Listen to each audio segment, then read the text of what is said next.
What's going on, everybody? Welcome back to the Yankees Avenue Show on the Yankees Avenue YouTube channel. As usual, I'm Patrick Hennessy. That's Sam Rourke. Dan, how we doing today? I'm doing good, man. It's been a good 4 days, I believe, since I last saw you. We're recording this Sunday nights. It's been a while, so I'm happy to see you. All right. I'm doing good, man. How are you? I'm great. Just got back from Nashville today. Had a great little weekend in Yeehaw, Nashville. baby. Bro, yeehaw, partner. They are like a Bro, cowboy. Like that was, I wasn't sure if that was even accurate, me doing that or no, it not. is. Like they are. No, it is. Yeah, bro, awesome city. Shout out to Nashville. Also, I got this mustache going on. I did it for like Nashville purposes to fit in, like do the character, whatever. But I think I'm keeping it now. Like, I think it might be like a Carlos Rodon thing. Like, maybe it gives me a little bit of an edge. You look fantastic, first of all. Two, it reminds me of Top Gun Maverick. I'm trying to think of the one actor, not Tom Cruise. I'm not even sure if he did the mustache thing. The dude who was also in you guys know the actor. But three, will you treat it in a superstitious way, the way, say not Dylan Lawson, Sean Casey did, like something wrong goes on in your life or something's not working out, do you shave the mustache? Say you, like, I don't know, step in a fat ass puddle tomorrow morning, or you know what I mean? Like some shit goes wrong, you Yes. shaving it. Yeah. Yeah. I think because right now, like, I feel like I'm on a pretty good high mentally. So I think once we go down, though, then I think the mustache goes with it. But Because we're vibing. you were down south, dude. You're sharing the love of all this. I mean, we were talking about before the show. They're happy as hell down there. I mean, shout out my siblings Yeah. who are East Coast but do live in Nashville. Two of them. You didn't run into them, right? You didn't see No. somebody that looks exactly like me. Shout out my brother Clayton James Rourke. Not really. We don't look Yeah. alike. No, Let's not, talk I some didn't baseball, see. dude. Yankees just Yeah. had a I fun didn't. series. Yeah, they lost the series to the Baltimore Orioles. We'll talk a lot about that. We'll talk about Aaron Judge being back. We'll talk about the trade deadline being right around the corner at this point. Like, what, tomorrow? And the Yankees still haven't done anything. So we'll talk about that.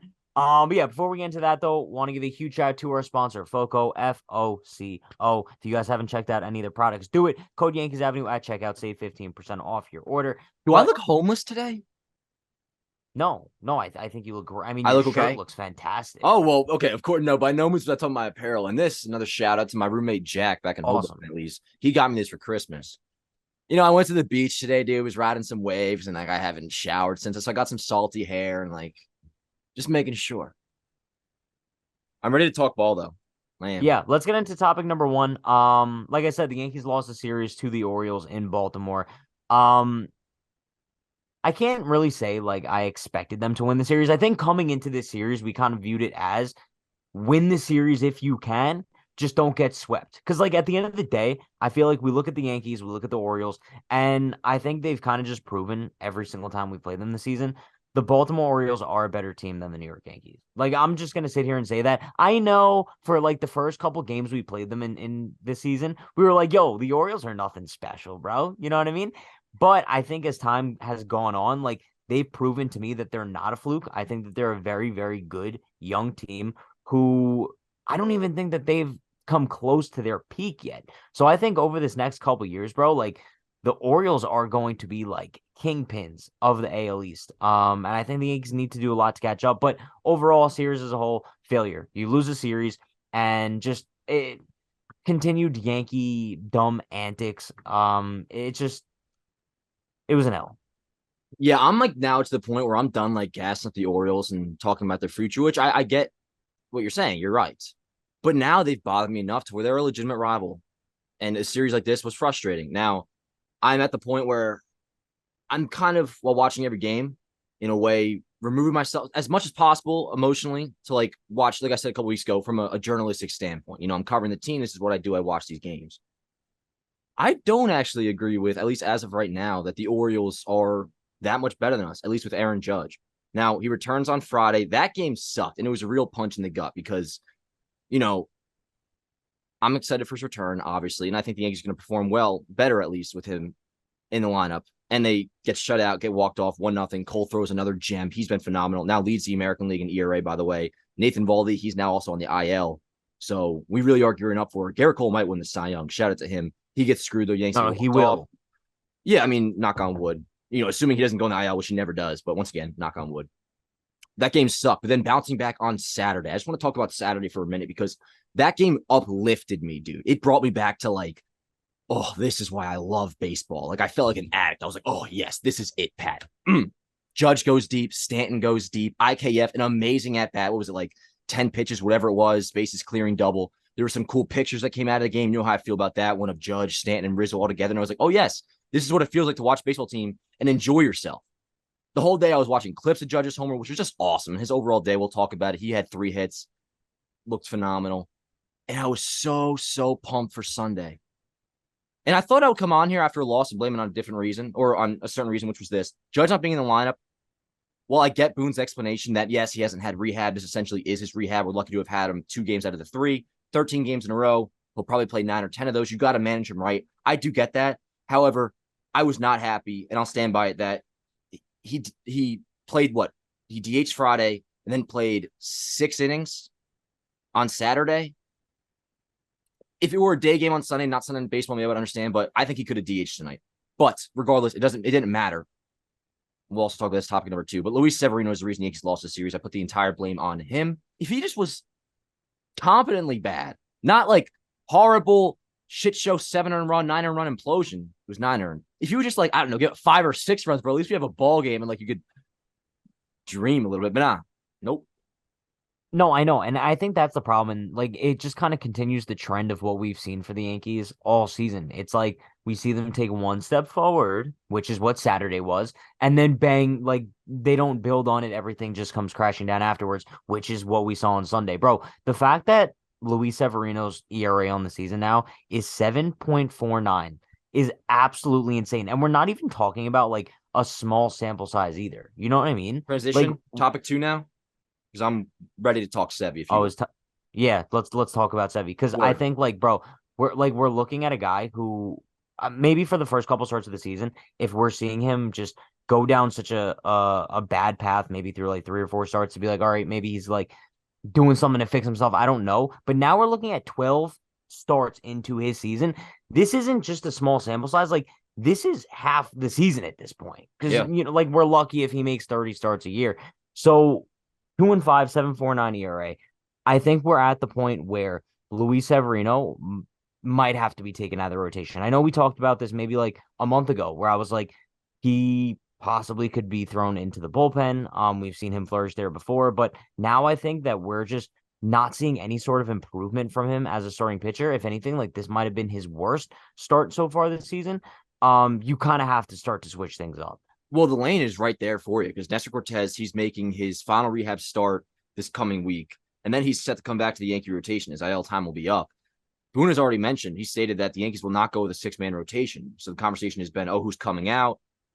Someone mentioned Domingo, which is fair as well. I mean, he just is coming off a bad start. He's been very inconsistent, even including the perfect game. But Severino is a clear option to me, man. And it's because of the fact that when he's bad and pretty much from the whole season, his starts are complete and total implosions. It was so Sunday night was his 5th start allowing 6 runs, 6+ runs. That's the most in the majors since June 1st, which is basically Sevy's whole season. I believe he came back in May 20th. He had 2 good starts against Cincinnati, Padres, and then was terrible from that point forward since then. It's a problem now, dude. It's a real big problem because I could like trick myself into, okay, Yankees make a good move, which who knows if that's even still available. We'll talk about that in a bit. But like, this team is good enough to win a game. And they showed that on Saturday and Friday, you know, with Cole, whatever. Anyways, when Sevy's on the bump, you don't have a chance. You can't even like trick yourself into thinking like, oh, maybe we might. Like, at this point, no. Like, this is what Luis Severino has turned into. It's a tragedy. It's very sad. Breaks my heart a little bit. I mean, just in part of how I feel about the baby bombers as a whole. I won't go into that whole thing again, but like, it sucks to see what's happened to Luis Severino. This dude used to be a dog. Not anymore. You don't feel that way?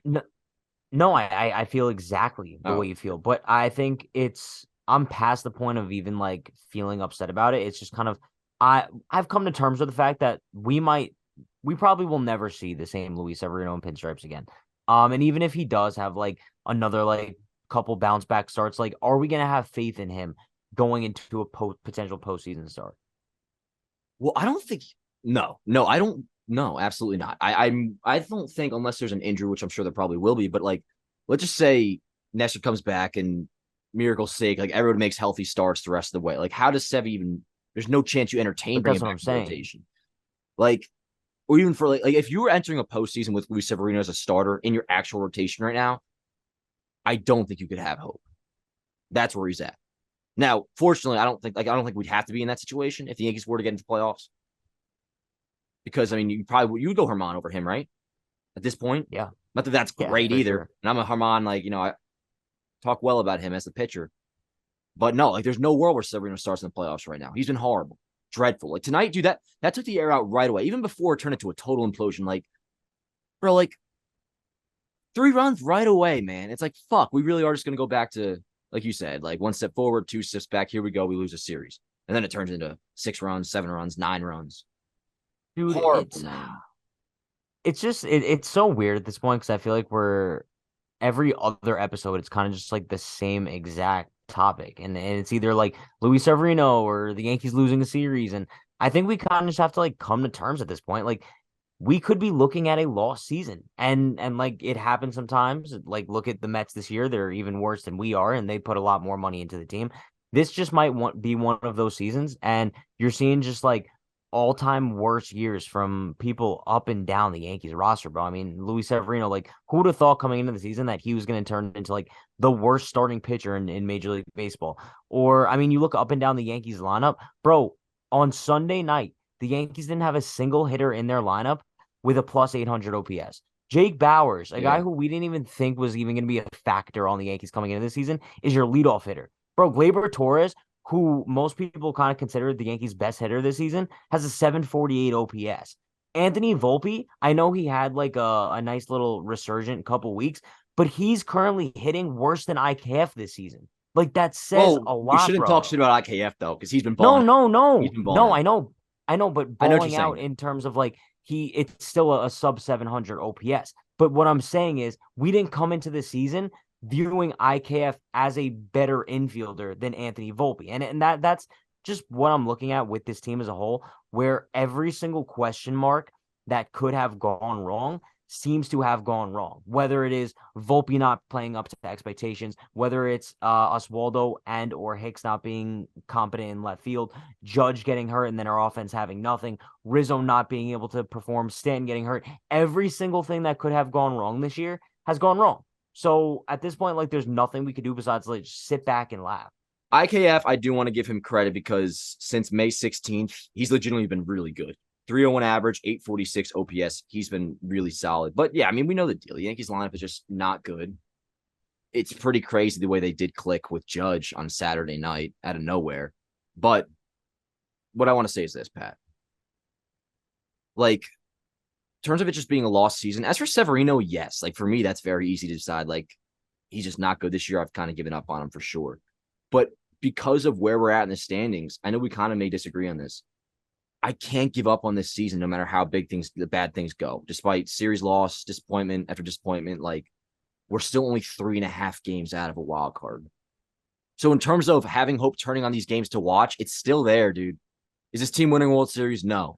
But in terms of like, are they doomed?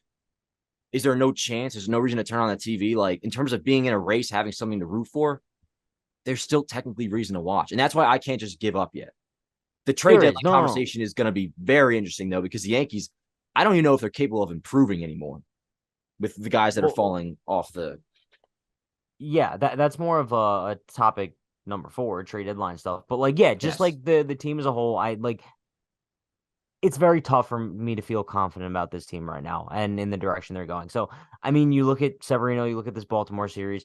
I have zero faith going into these next couple series because this was a stretch of games, what, a 10-game stretch where you're facing Baltimore, Tampa, Houston. And I would have said, bro, coming into this, go 6-4 and I'll be satisfied. That kind of feels like a long shot at this point. I'm not going to lie to you. Well, now here's the way, if you want to be optimistic and chalk it up as I would probably say out of the 3, Baltimore, Tampa, and Houston, Baltimore's technically the best team, right? The Rays, probably the worst out of the 3 at this point. They're under 500 since the start of June. Like, you got to go out and take 2 out of 3 from them and then take 2 out of 3 from Houston. Like, am I predicting it? Not necessarily, but it is possible. More so, I'm really going to evaluate at the end of this 10-game stretch, which is going to be weird. I mean, maybe we should just get right into trade deadline stuff and switch it up because this is a big part of like the Yankees have to decide within like the trade deadline is 6 o'clock on Tuesday. Yeah. Like, are you deciding off of this series? Because if you do have to decide off this series, and of course everything that's led up to this series, Are you buying? Are you selling? I just read an. Look, I think we should get into the trade stuff here, Pat. Oh, yeah, but before we get into the trade deadline, I want to give a huge shout out to our sponsor, FOCO. Very good. If you guys haven't checked out FOCO, be sure to check them out. Link in the description, bro. They have all these beautiful bobbleheads, all these beautiful products. You want a Judge pin? He just came back, bro. We have the pin, and we got some more stuff coming soon. I'm very excited about that. But also, like we always say lately, if you're not big on Yankee stuff right now, they have stuff for every other team out there. So go check it out. Including football, which I don't want to sound like some big football homer all of a sudden, because I'm not. I watch every Jets game, but I don't take it home with me. I don't lose sleep over it. Would it be weird, do you think? Focus on a bunch of stuff. Shout out to them. Love them. Code Yankees Avenue, 15% off. Would it be weird to ask for a football, like a Jets item at some point? Like, not yet. I'm not there yet. But, like, come end of August, I've already decided I'm buying the new Madden, which I haven't done in God knows how long. I mean, you could ask, Because but like imagine it it's wouldn't this, make. bro. Like, okay, dude, like, it's fucking September 17th. Yankees are, like, 74 and 77. You know what I'm saying? Like, I can't be telling people to go buy some, like, even though it's sick looking, absolutely, make good stuff. Like, Yankee fan today, tomorrow, forever wall art, like, which we all are. But I don't know if that's gonna be the mood at that time. I may be saying, yo, like, get this dope ass Aaron Rodgers pin or this cool ass, like, I don't know, Sauce Gardner pair of socks. I don't know. You know what I mean? Like, Dan, let's get into topic number 3. Let's well, talk one about the more trade time, deadline. code Yankees Avenue, 15% off, because Foco is the best. They're one of the few people I'm fond of these days. Yeah, no, I agree. But yeah, let's talk about the trade deadline because that matters a lot as to whether or not we're promoting Aaron Rodgers bobbleheads in September or Aaron Judge Very bobbleheads. good. New But book. yeah, we were talking about this a little bit before we even started recording, and we were looking at the standings, and the Yankees are currently 55 and 50. It's a very, very ugly record. Now, if they were 55 and 49, I would feel so much better about this team. But Yeah. the fact that they're 55 and 50 in sole possession of last place in the AL East, and also 3.5 games back of a wild card spot, with the Angels only half a game behind them now at this point, with Trout coming back.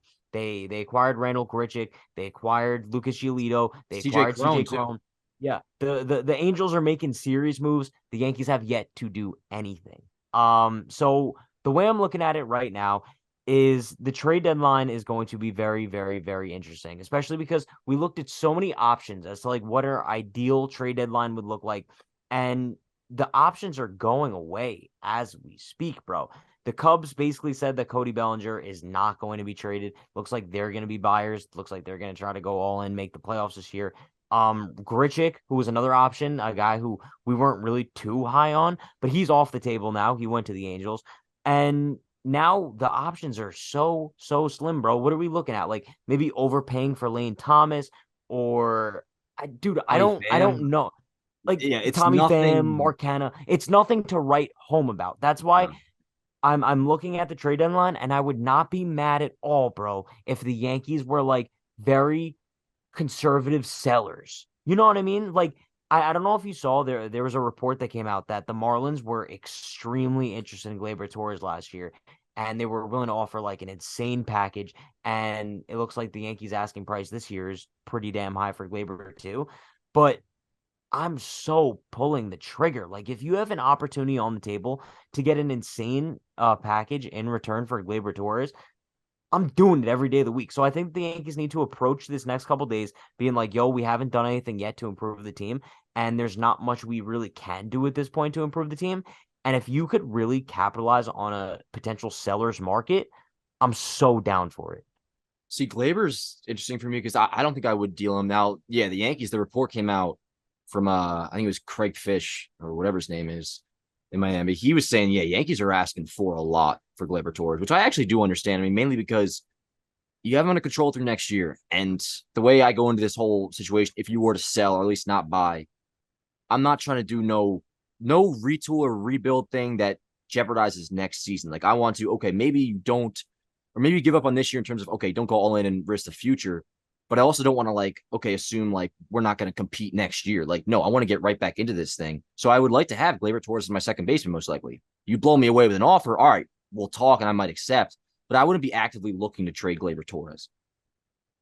Yeah, Harrison but Bader, though, maybe. I mean, it's dude. I would look at the rental guys, which there's really not many of. I mean, Harrison Bader, Luis Severino, which probably nobody would want him. I, honestly, somebody I'm sure it would, but nothing like it wouldn't. We wouldn't get a prospect act that we would like make a topic about in the show. Nothing worthy of that. Domingo Herman, maybe you get something. I mean, a couple relievers. Like the Yankees don't really have too many obvious pieces to sell that aren't key pieces of the team going forward. I mean, majority of the ones that are key pieces are locked up long term, which is Cole and Judge. Glaber, I'm happy to have. There's some pitching I'm happy to have. And then the rest are immovable. I mean, Rizzo's not going anywhere. DJ's not going anywhere. Obviously, Stanton isn't going anywhere.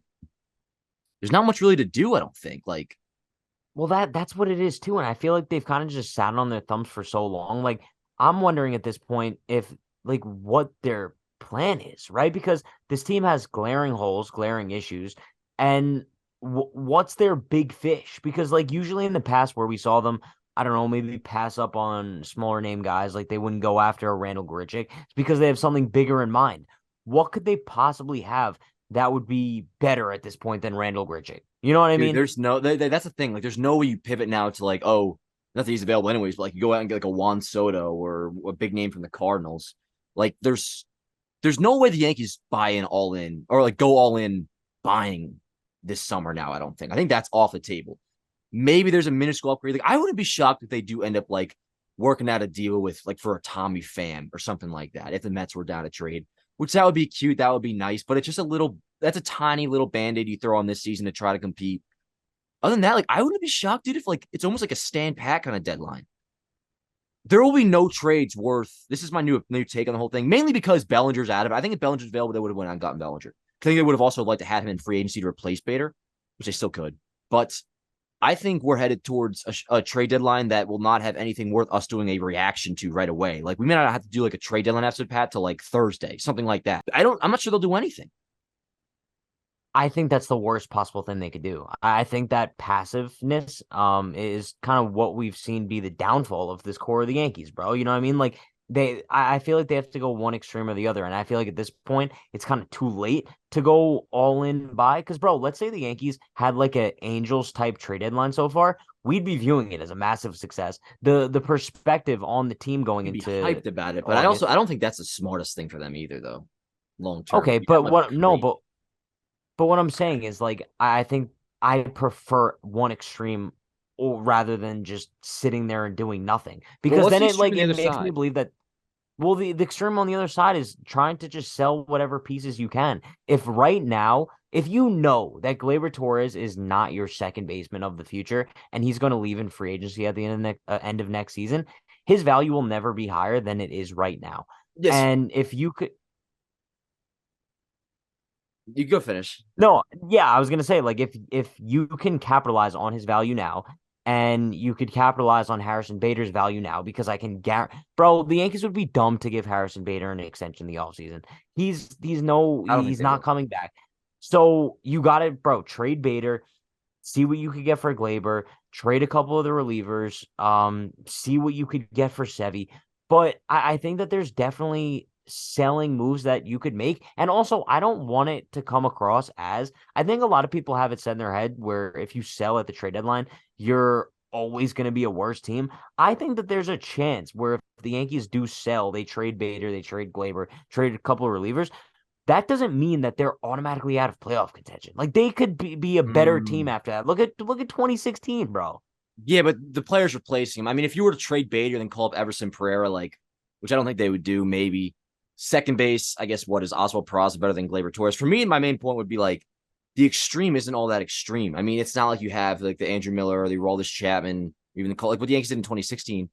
Your extreme is trading Gleyber Torres, which what does that really do? I mean, if it nets you a big return, if you get an offer that you can't refuse, all right, word, let's do that. I don't think you're getting that. Harrison Bader, a rental center fielder who has a 7 20 OPS, good defensively, of course, and quick. Like, I mean, he'd get you a little something, but like once again, nothing to write home about. Bader, Glaber, couple relievers. All right, what are you getting in return that then makes you better for next year or even in the future? Like next year's, if you give up Gleyber Torres, to me, that is the extreme. Like that's the most you could do. Like that would be like, okay, the Yankees are sellers. That's the only way you really go like Yankees are sellers. That's if they sell Gleyber Torres. But if you do that, like what are you getting from Gleyber Torres that benefits you so much in the future that's worth risking and losing next year? Because like that's to me what that is. Like if you trade Gleyber Torres and you're kind of preparing to not be that great next year either, no? I don't think so because I think that there's, like I said, there's bro. We can't sit here and act like Gleyber Torres is like the key cog in the wheel of the Well, first, Yankees he's a good second lineup. baseman. Like he's a good part of the team. But that's maybe a decision He they have is, to but make too. like Is like if the Yankees are, but this is what they also have to do. They have to start clarifying this shit. Like even with this year, like if you went in this year more like, oh, we're kind of like seeing what the kids have. We're gonna start Oswaldo in left field. Volpe's gonna be at shortstop, and like we're gonna contend, but also like figuring things out with our kids and getting the youth in there. I think people have been more open to that. Next year they got to figure this shit out too, because it's like, are we contending next year or are we not? Because if you're going to do some sort of a retool, then like, okay, go all in. And okay, yes, start Everson Pereira in center field. Don't resign Bader or don't sign Cody Bellinger. Same with like, I don't know, Andre Chaparro, put him at third base instead of, or whoever the hell, like Austin Wells, bring him up and start him. You have to kind of go into the agenda like, okay, we're either competing or we are seeing what the kids have. Like 2017, we kind of knew it was, we're seeing what the prospects got and we're going to try to win as much as possible. But the point here is developing these kids. We're in like limbo this year, but like they're not clear about it. Like, not, no, they are clear about it, but in the wrong sense. Like they're saying we're a World Series caliber operation, but in reality, like we're in limbo, like figuring out what's good. no, but that's it. That's exactly what I'm saying. I need one of the extremes. I need you to like either go all out and let the kids play, call up Austin Wells and Pereira and have Peraza play second base, Yeah. or go all out on buying, bro. Like we're in this very weird limbo stage where it's felt like this for almost a year now since the offseason, where we're kind of just wondering what the Yankees are doing. Bro, we've had a hole in left field for how long now? Maybe like 3 years, and it just seems like sure they've attempted to throw guys out there, whether it's Joey Gallo, he didn't work out, Benintendi, he didn't work out.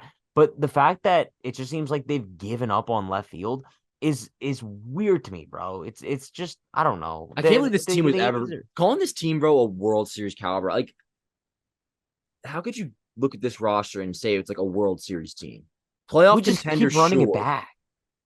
Yeah, man. No, I know. Like it's gonna be an interesting week, I think, I hope.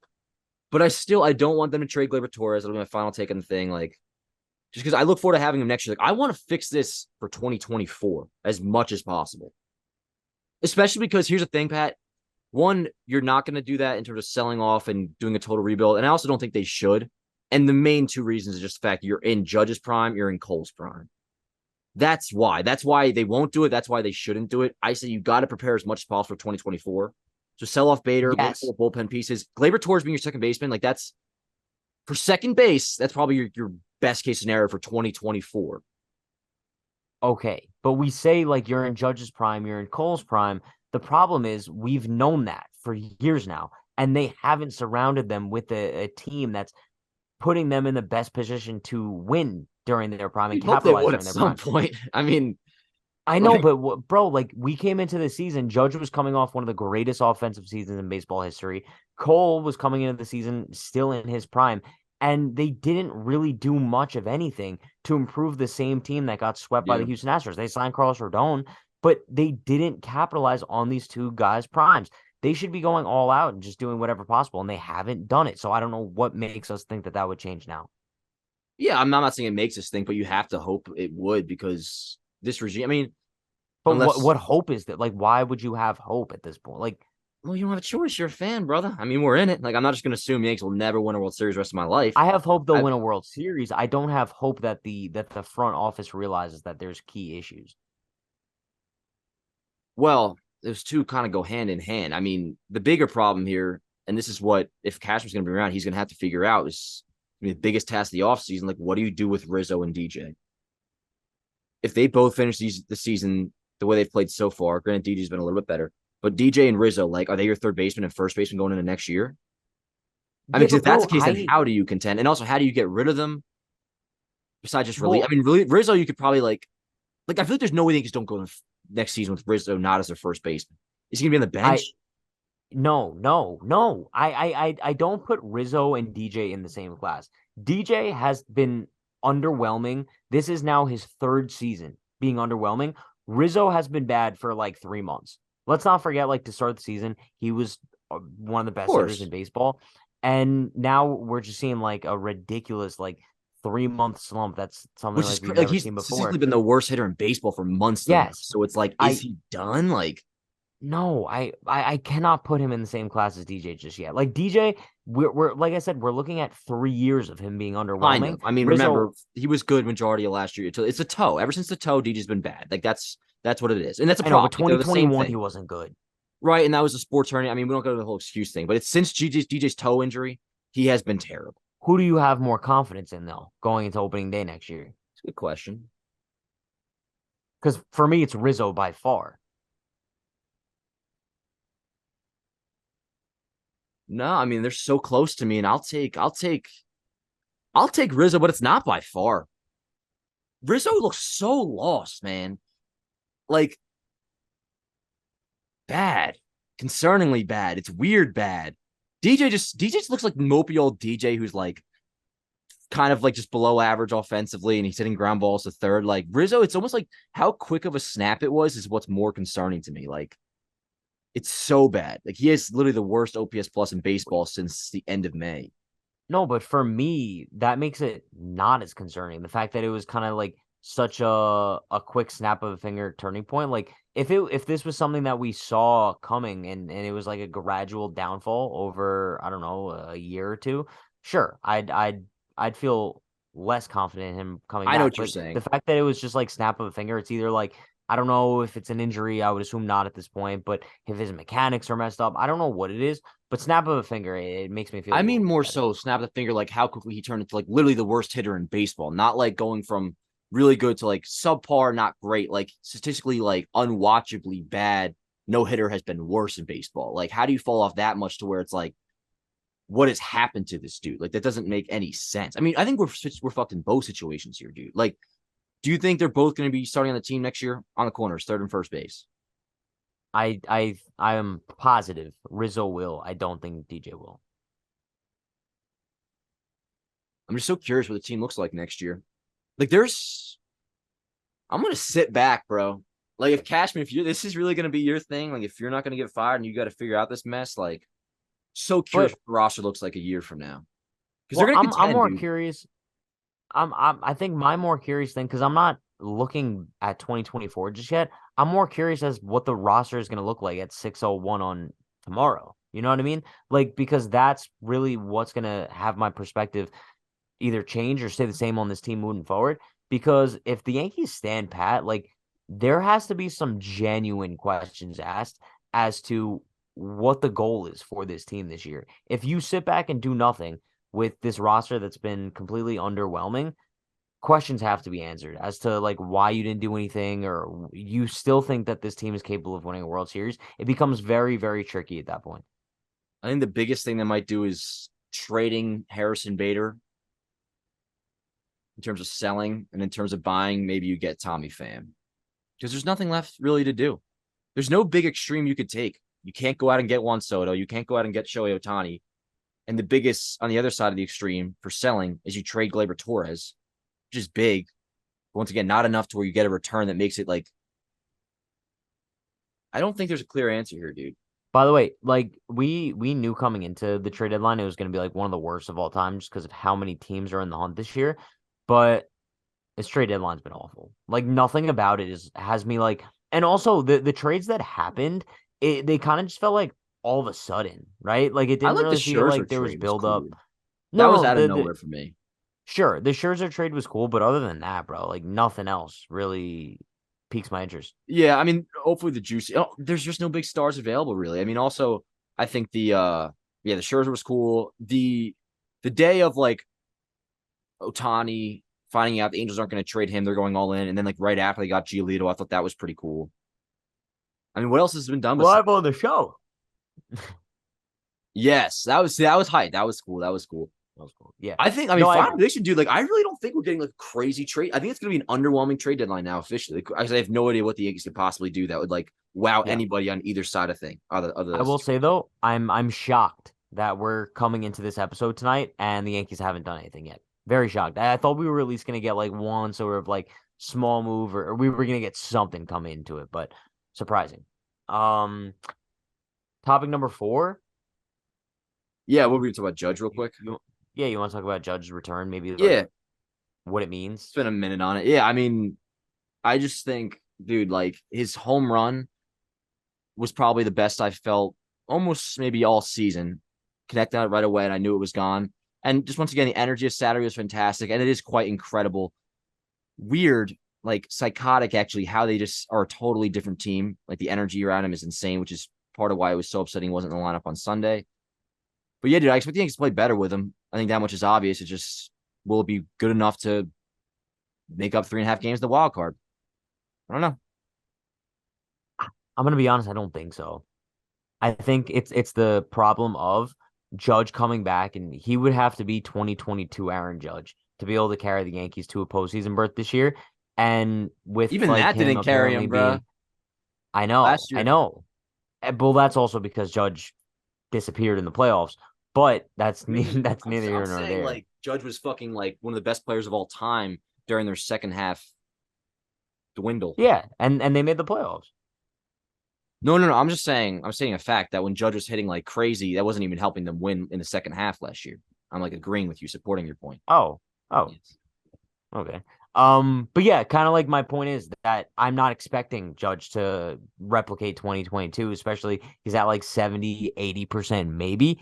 So whatever the Yankees get out of Judge at this point, and I think they're going to be very, very cautious with him. I mean, we already saw it in this Orioles series where he sits the third game. He's not going to be in the lineup every day. He's going to be DHing a lot. It's just he's going to have a lot of off days. So I'm while I'm obviously very, very happy to have Judge back in the Yankees lineup, and we just see the difference it makes, like just lineup chemistry wise. I don't think it's a season changing move, as I don't think that there's many things right now that could be a season changing move for the Yankees. Like the only thing I could think of would be like a Soto or an Otani, where it's like you add them to this team and it changes the season. But it just goes back to what we were saying before. The Yankees are in a really weird spot right now, and even having Judge and Nestor come back, and those are going to be the deadline acquisitions, by the way. But having Judge and Nestor come back, it still doesn't change my philosophy on this team moving forward. Yeah, I think pre-trade deadline they're right around like at least from this record going forward. Like if they don't make a one change with Judge back, I would have them finishing with like 86, 87-ish wins. So basically, they do nothing at the trade deadline. If they don't add whatsoever, I don't have them making the playoffs. I just don't know what. I mean, this is like the trade deadline conversation again. Like, I don't know what they could do to improve enough to like they're in the race 100%. But if you don't do anything, you're not going to get in. And if you were to get in, it wouldn't make a difference. I'm kind of, you know what, dude? Like, no further comments on the Yankees till after the trade deadline. Like, there's almost no point in talking about it. I agree. You know what I mean? Like, you just got to see what the hell happens. Yeah, Like, and I think that's kind of like the problem with today's episode. And if you guys are like, oh, it's kind of like there's we can't say anything on the team because we don't know what the team is going to look like in 24 hours. So I think yeah, like that's really going to be the big thing, and that's why I think next episode is going to be a big one because it's going to be like we're going to know who the Yankees are. We're going to know if they're going all out in trying to make the postseason this year, or we're going to know if they're just complacent with the team they have now, or if they're very evidently not happy with the team they have now and they go all out and sell. So it's going to be interesting, but we'll see. yeah. So we got back home 3 games Okay. race. Do you have a topic five you want to run No, through no, quick I don't or have a topic five, but I feel like I have a serious question to ask you because I was reading the comments last episode and I'm a little bit pissed off. Okay. There was a joke that went over my head, Batman related, and it seemed like yeah. every other comment I read was about this. Who's Harvey Dent? And what is Okay. like the quote? So this was basically a joke on me the whole time. Well, one, I was accurate. That's what the quote is from. But the way I described it, so it's from the Dark Knight is what everything I was talking about. And the way Never you were seen it. asking, it allowed me to like describe it in a way as if it was a real thing. You're like, who's Harvey Dent or something? I was like, he was a lawyer who took the wrong path and ended up very two-faced in the end. Harvey Dent's the lawyer in The Dark Knight who says that line. I was right in saying that, who ends up becoming Two-Face, the villain, like Batman's villain. And I don't like know what that means. Like, you that's know what why I it mean? worked, because I knew you didn't know what it meant, so like I could play. You almost caught on at one point, and then I like kept it going in No, another direction. I knew there was something going on, but I didn't. Yeah. Whatever, bro. Yeah. No, I would never do it that to was just you. like a little joke or whatever. But It's fine. it's true. You either die a hero or live long. That would be like a good like who's a Yankee that's like that, bro? You either die a hero or I mean shit, Sevy. Luis Severino, bro. God damn. Bro, that if there was a Yankee you could use for that, it's freaking Luis Severino, bro. Yes. Yes. But I have no ill will towards Sevy. I'm just very upset with how his tenure ended. It's more sad than I anything. think I do have no, bro. No, because I know Sevy wants to be better than anybody, bro. Like it's if he was just Bro, dogging it, like you gotta recognize the attitude. Like he ain't smiling off the mound. Like I'll tell you why it makes me upset. I was cleaning out my room the other day and I came across this framed picture I have of the baby bombers and I'm looking at it and I always like it was Tyler Austin, Gary Sanchez, Aaron Judge, Greg Bird, Luis Severino, I think Rob Refsnyder. And then I would always look at that picture and be like, yo, the two guys who kind of made it from this crew are Judge and Sevy, right? And by the way, Gary seems to be doing pretty well in he has a San Diego. higher Shout out to OPS than Gary. fucking Bo Stanton Yeah, does, by the no, way. Dude, his it OPS got hit 2 homers on Sundays. OPS mid game I checked, but it was 769. Gary Sanchez. love to see it. So yeah, I mean, at this point, you could probably replace Sebi with Gary, but And Rob I think Refsnyder's it's doing just all right too. yeah. It's kind of sad to see that like the baby bombers were a complete disaster, but whatever. Right. That makes me upset about it, like emotionally sad. I'm saying like I don't get angry towards Sevy. If anybody, I'd say Greg Bird. I probably would have the most like beef with, although he was one of my favorite out of all of them. One of them. Just because the I had beef with complacency you. part, like, I would have. Yeah, why? Because the Harvey Dent thing. I was gonna say real quick, just because if there's anybody who was complacent, it was Greg Bird with the whole like, oh, I'm gonna get another 5,000, 6,000 more at bats after this, so not gonna worry. Like I don't feel like Sevy's that vibe. Sevy wants to do well, he's just not. And he Yeah, declared I mean, himself, I'm the worst pitcher. He said I'm the worst pitcher in the yeah, world today. yeah. So he's quite Shout well out. aware. It just sucks. And he's an obvious. I got a new book today. Finally picked up 62. We'll be reading it. And I really enjoyed the first 2 pages of it. Why? I was just making a joke that I Was haven't that really started it oh. yet. Yeah. Oh, okay. Yeah. I'm gonna start it though. So I just got it today and whatnot. But yeah. What about Yeah, you? What's okay. your week looking like? Nothing much, dude. Weird question. I've Work. never asked that before. Yeah, pretty much. Yeah. No, yeah. Yeah. Shit, man. Well, hell, yeah, kind of like a blurry episode today. We just don't really know what's good till Bro, also, let me next just one. say, like, if there was any sort of excuse for like maybe no, the blurry episode today is because of the Yankees. But yo, I've been up for probably Yo, like 30 plus hours you straight get at this really point. upset about any episode you think like isn't a fun. I wasn't even saying in that regard. Very I'm saying like upset. No, legitimately blurry episode, like, because that's what it is by no, design. Like this is set to be a blurry episode. No, I know it bothers you a I lot. take I it to know it heart. does, but like some episodes like have to be like this. Like I am like I'll most of the time I assume that's how I feel when I come out of editing this one. I'll be happy with the vibe came off in this episode because I feel like that's what it's supposed to be. That's part of the season. We recorded this July 30th. Trade deadline is August 1st at 6 o'clock. Like we are in limbo right now. So it's an episode with limbo-ish vibes, like leak vibes. Like we don't know what's going on. That's how it should be. Like we react how we feel. We can always speak from our perspective, right? I like that, Dan. You should. I like that. I love No, that's you. good. Oh, you didn't say love. I like you. Kind of love you. Um, Socials, Pat. Where can they find you? TikTok, Twitter at Unhinged Patrick. Actually not Twitter. It's now called X. And then Instagram at True Hennessy. I'm about to go on the X. Just kidding. I quit that. Just like I quit vaping 18 days or 9. Dude, it's so long. Not even check no more. Oh, okay. Nice.